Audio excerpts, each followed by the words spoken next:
adanya si orang yang saya waktu itu bilang bahwa dia menipu itu sudah ditahan dan sudah terdakwa, itu kan akan membuat satu hal yang berbeda lagi. Tapi kami hargai proses hukum ya, karena memang sedang berjalan, dan insya Allah nanti begitu ada tidak terbukti bahwa kami mencemarkan nama baik, maka kami akan segera melaporkan kembali. Gimana kira-kira? Baik, terima kasih rekan-rekan semuanya. Tadi saya sama Mas Lutfi sudah menanyakan kebanyakan bahwa dulu beberapa waktu yang lalu ada orang yang namanya Didi. Dia melaporkan Mas Lutfi dengan tuduhan bahwa mencemarkan nama baik dan sebagainya. Namun pada kenyataannya kejadian yang beliau melakukan sayembara pada saat itu memang sekarang Dini itu sudah dijadikan sebagai tersangka dan terdakwa. Nah sekarang ini proses itu kan di sini kan lagi berjalan, sifatnya kan masih lidik. Jadi lidik itu kan bisa saja sampai ke sidik, namun itu kan prosesnya berjalan. Cuma kami dari pihak Mas Lutfi sebagai kuasa hukum, kita harus taat asas dan aturan. Sehingga kita mempertanyakan bahwa sudah sejauh mana kekhawatiran kita nanti perkara ini akan berlanjut, sehingga beliau juga merasa bahwa tidak aman dan tidak nyaman. Namun lagi-lagi ya proses hukum itu harus segera diselesaikan. Meskipun memang membutuhkan waktu seperti yang di Polda itu waktu dulu kan dia melaporkan. Waktu begitu berjalan, tapi proses penyidikan tetap berjalan. Tidak segampang dan tidak semudah kalau memang polisi menetapkan bahwa si A, si B tersangka, apalagi si D. Itu melalui semua proses dan tahapan dalam penyidikan. Yang saya khawatir orang ketika melaporkan atau orang ditipu sama orang, nanti jadi takut lapor ke polisi, takut teriak itu maling, misalnya ada motor kita dicuri atau handphone kita dicuri. Lalu ketika kita teriak maling, kita jadi takut karena apa? Nanti dilaporin sama malingnya, dilaporin sama orang yang nyuri. Nah, sehingga itu namanya pencemaran nama baik. Nah ini kan harus diluruskan, harus ditegakkan bahwa ya kalau memang kita memang merasa dizolimi dan kita memang dicuri barangnya, maka kita berhak teriak tuh. Nanti kalau ini berkembang terus menjadi satu hal yang aneh. Kalau ada maling, kita teriakin, malingnya bilang, wah pencemaran nama baik, undang-undang ITE dan lain-lain. Nah, saya rasa hal seperti itu memang harus kita luruskan. Karena sekarang sudah jelas terbukti nih, lagi-lagi saya tunjukkan foto dua orang ganteng dan cantik ini. Memang dia ini nih yang otaknya lah. Dan ini pelakunya. Jadi saya insya Allah dalam waktu dekat akan bersilaturahim ke kementerian. Pengen tanya sama humasnya, bagaimana mungkin kok bisa ada kantornya, ruangannya kemudian dipakai untuk modus operandi penipuan. Kayak apa? Apakah memang itu terbuka untuk umum, semua orang bisa datang dan mengaku-ngaku dan bisa masuk dalam ruangan, atau memang ini memang karena kelicikan yang luar biasa sehingga dia bisa melakukan hal itu. Nah, nanti kita pengen silaturahim dan tentu saja kita ingin menanyakan juga pada mitra kerja Kementerian Perdagangan ke Komisi 6. Saya hubungan baik sekali sama pimpinannya Pak Muhammad Ekal, ingin nanya sebagai mitra kerja, kok bisa ya gitu loh, ada hal seperti itu. Jadi ini menjadi sangat presiden buruk ketika kantor-kantor pemerintahan, kantor-kantor yang dibiayai oleh uang rakyat dipakai untuk modus operandi. Tentu ini oknum tentu yang melakukannya. Cuman kan betapa begitu mudah, kenapa begitu gamblang, nggak ngumpet-ngumpet. Ini benar-benar dibuka waktu itu. Mas Lini coba di sini. Iya, Mas Lini pada saat itu pernah datang kan ke kantor kementerian, dan itu ngumpet-ngumpet nggak? Terbuka aja kan? Terbuka seperti. Ada beberapa korban lain yang memang yang juga tertipu gara-gara masuk ke dalam gedung Kementerian Perdagangan. Kalau misalnya kita ditipu di warung kopi, tipu di pinggir jalan, itu salah sendiri. Berarti kayak, ya kamu udah tahu orang ketemu di jalan ngaku-ngaku sebagai PNS, kamu percaya. Ini kita benar-benar di gedungnya, surat-suratnya pun keluar banyak lengkap dari laci-laci situ. Dan ini aslinya nih. Ini paling bawah ya. Ini dia jabatannya adalah auditor ahli muda. Tapi dia mengaku menjadi kepala bagian dan memang duduk di ruangan situ. Ini kan aneh.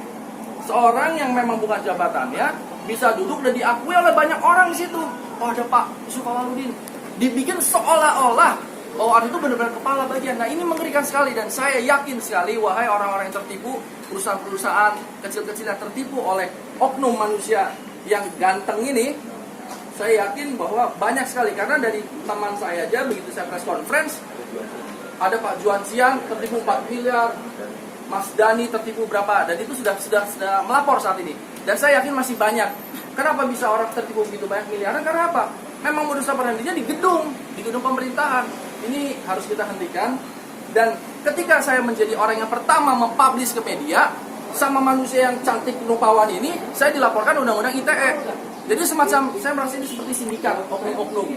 Jadi biarin aja kita pakai gedung pemerintahan ini, kita pakai untuk nipu banyak orang. Nanti kalau ada orang lapor, kita laporkan undang-undang ITE. Saya merasa seperti itu. Ketika saya mempublish wajah dan cantik jelita manusia yang bernama Dini Novianti ini, dia melaporkan saya pencemaran nama baik. Karena khawatir kalau biang keroknya, yang ganteng ini juga ketahuan. Tapi karena saya pantang mundur, didukung oleh teman-teman yang solid dan juga kepolisian yang luar biasa profesional, tetap ketangkap ini.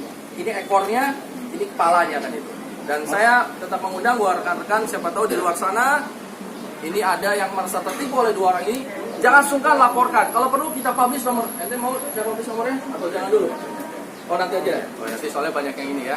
Oke, intinya selamat bergabung. Silakan laporkan ke Polda Metro Jaya ataupun ke TKP masing-masing sesuai dengan domisilinya. Laporkanlah orang ini kalau memang orang-orang ini melakukan penipuan terhadap saudara-saudara sekalian. Bang, artinya laporannya masih jalan bang ya? Yang buat oleh Dini laporannya masih berjalan? Yang Dini melaporkan saya masih berjalan.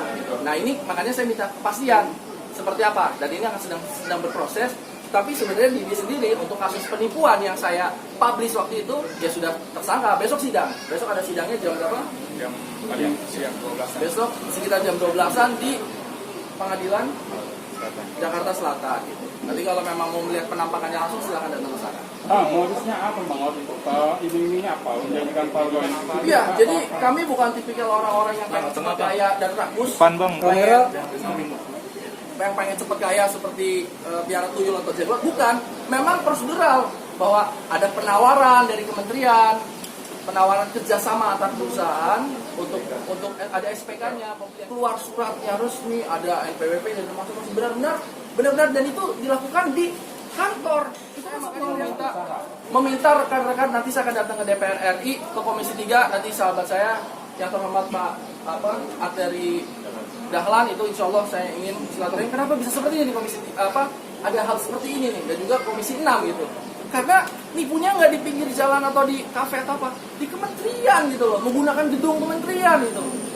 Dan SPK-nya pun keluar jelas, merasa bahwa seolah-olah pembayarannya sekarang tertunda, macet. Jadi yang disalahkan adalah negara, yang disalahkan adalah institusi suci kementerian itu. Padahal sebenarnya oknum-oknum bermain. Jadi kalau misalnya ada orang dapat tender, SPK-nya keluar, terus tagihannya nggak kebayar, mungkin berpikir mungkin karena lagi COVID, pemerintah lagi nggak punya uang, makanya tagihan nggak kebayar. Sebenarnya bukan.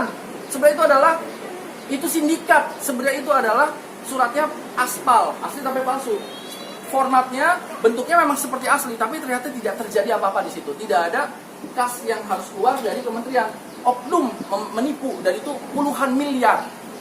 Jadi ini saya yakin bahwa insya Allah Pak Hakim Agung, Pak Kejaksaan Agung juga akan memantau. Dan terima kasih pada teman-teman jaksa yang sudah tegak lurus, hitam putih, salah-salah, benar-benar gitu. Nah, insya Allah ini akan dikawal terus. Saya minta teman-teman media untuk terus mengawal kasus ini karena ini udah tidak bisa dimain-mainkan lagi nih. Sudah dilihat oleh banyak orang dan saya akan silaturahim ke Pak Hakim Agung yang insya Allah juga sudah saya sebagai orang tua saya sendiri sejak beliau di Lubuk Linggau sehingga di Batu Raja pun insya Allah saya akan datangi untuk meminta bahwa pengawasan yang ketat ke bawahnya. Bang, tendernya apa sih bang? Total berapa mas? Sudah hampir 25 miliar. Pembayarannya ke cara apa itu? Pakai cek dan ceknya cek kosong. Jadi Tendernya apa? tendernya pembelian tiket perjalanan dinas. Ini yang saya yakin banyak orang yang masih takut untuk melapor. Karena apa? Ketika kita melapor, kita dilaporin balik plus kita dilaporin ke pengadilan. Jadi pencuri-pencuri ini, yang maling-maling ini, yang cantik dan ganteng ini, ketika kita mau marah, ketika kita mau lapor polisi, dia laporin kita ke pengadilan. One prestasi. Jadi memang orang yang nanti yang mungkin tidak punya lawyer, yang mungkin lawyernya masih rada-rada awam gitu, jadi mundur. Karena apa? Wah, kita baru mau minta uang tagihan kita yang harga 200 juta atau 300 juta, kita dilaporin ke pengadilan, dilaporin ke Polres atau apa. Jadi akhirnya udahlah, ikhlasnya 200. Kaliin aja 200 juta dikali berapa? Kalau 20 orang udah berapa? 20 miliar. Jadi maksud saya, ini memang sengaja saya gebor-geborkan dengan semangat 45 bahwa pasti insya Allah banyak orang-orang yang tertipu yang mungkin nominalnya nggak miliaran, yang misalnya cuma nominalnya 300 juta. Itu kan nanggung tuh, mau lapor hidup segan mati tak mau Pak, karena nanti dilaporin ke pengadilan, dilaporin sama malingnya, dilaporin. Ini hebatnya.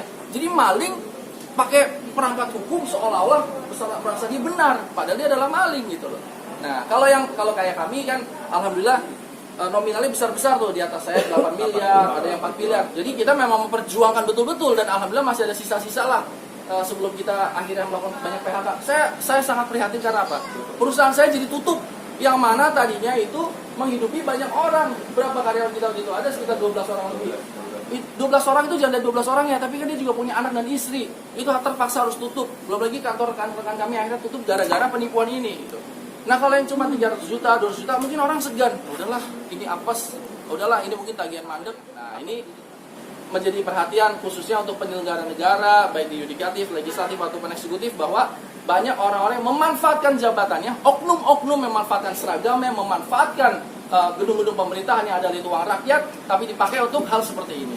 Kira-kira seperti itu. Uangnya terus gimana kata dia sendiri? Jadi uang itu Didi sendiri mengatakan bahwa sampai saat ini dia sengaja mengirim lawyernya ke rumah saya. Bahkan Didi sendiri minta Mas Budi punya waktu untuk mau bernegosiasi. Alasannya bahwa dia punya bukti yang sifatnya akan bukan dia pribadi. Saya mengatakan jadi ini bahwa dirimu saat ini bisa dinyatakan sebagai tersangka dan terdakwa. Tapi kalau misalkan pembuktian, kita tunggu aja di pengadilan. Karena kenapa? Domain kita bukan untuk mengadili orang, tapi domain kita untuk mencari keadilan itu sendiri. Nah, sekarang kan keadilan itu kan lagi diupayakan di tiap pengadilan gitu. Nah, cuman mereka ini ada berkeruk yang tadi disampaikan sama Mas Luki bahwa dia mengadakan bekerja sama. Di samping sisi dia memiliki keuntungan. Keuntungan itu nanti di situ ketika hasilnya sudah sedikit gede, dia ada sifat perbuatan curang itu.